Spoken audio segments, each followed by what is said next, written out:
Madame Latifa Ibn Zlatine, que représente pour vous cette cérémonie à Rabat et pourquoi a-t-on choisi de le faire dans la capitale marocaine? C'est important pour moi, c'est un honneur déjà d'être à Rabat et d'être ici dans ce centre juratif qui font ces démarches énormes. Et je trouvais extraordinaire de partager avec eux, d'échanger et de voir aussi des jeunes qui sont en difficulté, qui ont besoin aussi de l'aide. D'accord. Comment vous avez accueilli euh, ce prix qui vous a été octroyé par les Émirats arabes unis? Ah oui, ce prix Zaïd, vraiment, ça m'a touchée, ça m'a fait énormément plaisir. Et j'étais très émue, très joyeuse, moi et ma famille. Et ce prix Zaïd qui va m'aider et qui va m'ouvrir beaucoup de portes aujourd'hui pour que je puisse continuer ma mission et aider cette jeunesse qui ont besoin d'aide aujourd'hui. Donc le fruit de ce prix, vous allez le consacrer à travers votre association à plus d'actions pour l'humanité. Bien sûr, je vais faire plus d'actions éducatives pour les jeunes, de les faire sortir de la France et d'ailleurs et d'aller dans le monde. Parce qu'aujourd'hui, ce prix, c'est un prix international. Le prix Zaïd, je ne vais pas rester qu'en France. Le Maroc, les pays arabes, l'Europe, c'est-à-dire il va m'ouvrir plusieurs portes. C'est important. Vous allez nous rappeler un triste événement, celui de la mort de votre fils, le martyr, qui a été l'objet d'un grand événement, son enterrement et les efforts qu'a déployé le Maroc, en particulier Sa Majesté le Roi. Ah oui, bien sûr, je n'oublierai jamais, jamais je n'oublie.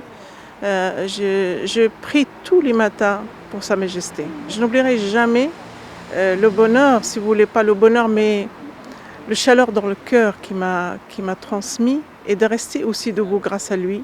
Parce que Sa Majesté, il a pensé à nous et surtout à mon fils. À mon fils que je voulais qu'il soit honoré et qu'il soit porté par l'armée marocaine et l'armée française parce que c'est un soldat de la République.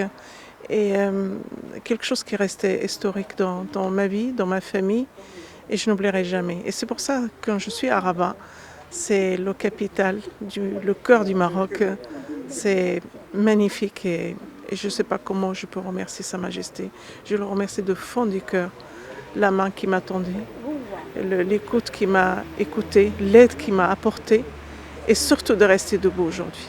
C'est en fait une initiative qui est née après la remise du prix Ziad 2021 à Latifa Ibn Zlatine et au secrétaire général, M. Antonio Guterres. Et M. Antonio Guterres a fait don du prix qu'il a reçu au HCR pour la cause des réfugiés. Et un petit peu naturellement, s'est fait le lien avec le très beau travail, le parcours très courageux de Latifa et le travail du HCR, et notamment sur toutes les questions de vivre ensemble, de tolérance, d'acceptation d'autrui. Et je ne peux pas penser à une meilleure façon de résumer la croisée de notre trajectoire que le titre d'un des ouvrages de Latifa qui s'appelle « Dis-moi, qu'est-ce que c'est la tolérance ?»